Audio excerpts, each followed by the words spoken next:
All right, let's get started. Who wants to read the poem first? I will. Okay.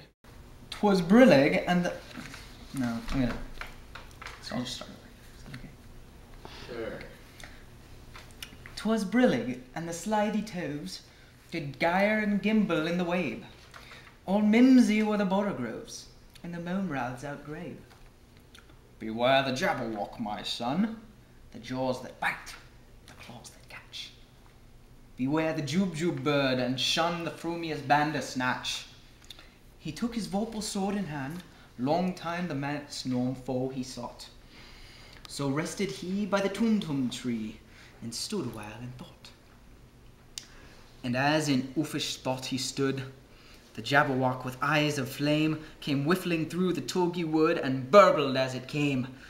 1, 2, 1, 2, and through. The vorpal blade went snicker-snack, he left it dead, and with its head he went galumphing back. And hast thou slain the Jabberwock? Come to my arms, my beamish boy.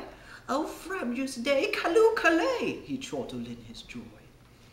'Twas brillig and the slithy toves did gyre and gimble in the wabe. All mimsy were the borogroves and the momerouths outgave. All right, thank you, Caleb. Let's talk about the author first. Tim, what did you find out about the author?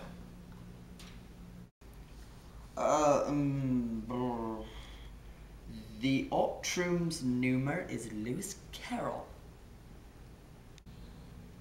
All right, thanks for the input.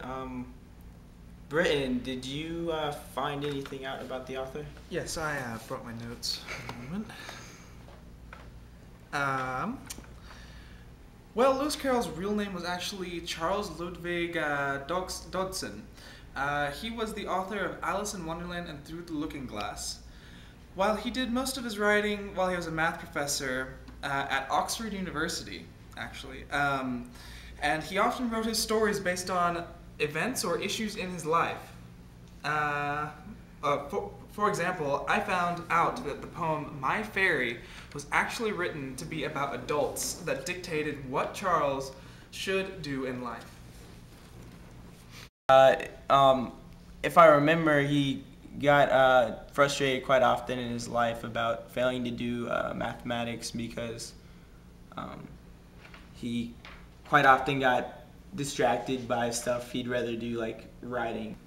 Jabberwocky was actually written because he was sort of frustrated in life.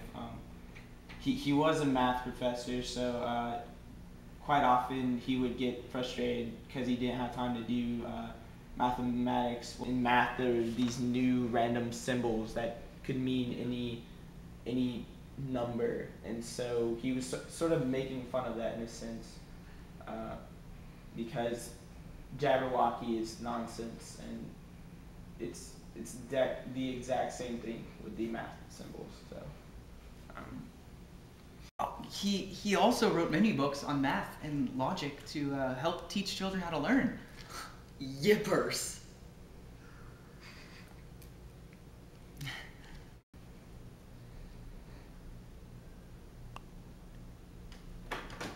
okay, well, all right. Let's move on. Does anyone know the age in which this poem was written? It was actually written during the Victorian period. It was basically the time in which Queen Victoria ruled over England, hence the name, Victorian period.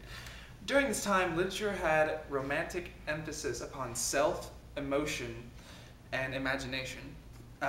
This influenced Carroll's writing because female dominance played a vital role in his writings, just like how Queen Victoria was dominant during this time.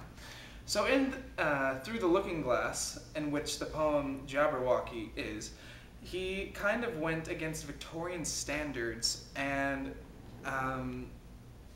he shows how Alice is trying to escape the world in which expectations and sort of shows in the book that everything in this world is backwards and quite odd. Cool fact! I actually read part of Through the Looking Glass, and Alice, she had to read a poem by looking at it in a mirror. And even still, it doesn't make sense. Rummy encrusted. Okay. Well, how about how we interpret poems? Usually when you read a poem, you look for the meaning for the word. So say her hair was silver. That doesn't mean it was a metal. That could mean it's shiny. But this is nonsense poetry. So it doesn't really make sense because you can't really come up with a meaning for the words. It's like me saying that wall right there smells like the number F. That doesn't make sense at all. I actually had a class once on interpreting poetry, and one of the ways that we were taught to interpret is just by merely using your imagination. For the first two lines, for example, it could mean it was summer and the tall trees did give and wave in the wind. Yes, exactly that. Sweet. Also, in Through the Looking Glass, Alice goes to Humpty Dumpty, who is the expert on language, and he actually explains that you can create two words or a new word by putting two together. So, for example, the word moetry could mean man and poetry put together, kind of like this little study group we got. And Lewis, he calls these portmanteau words. So for slithy, it could mean lithe and slimy put together, which gives two meanings packed into one word. Also, I found out you can interpret this through words that are similar. So slithy could be mean slimy, slither, slippery, or sly. So, Tim, you haven't really been saying much lately, and at that not making much sense to it. Do you have anything to add that would actually make sense? Well, okay, yeah, I'll be serious. Yes, I do have something to add. I've actually been writing down my ideas, and I have found that through interpreting this poem, we can find that the first stanza is sort of like a type of background for the story, and it sets the mood of the poem. And the second stanza goes on and describes the quest in which the boy is looking for something. And then it continues into the third stanza and talks about the arrival of the enemy, the Jabberwocky.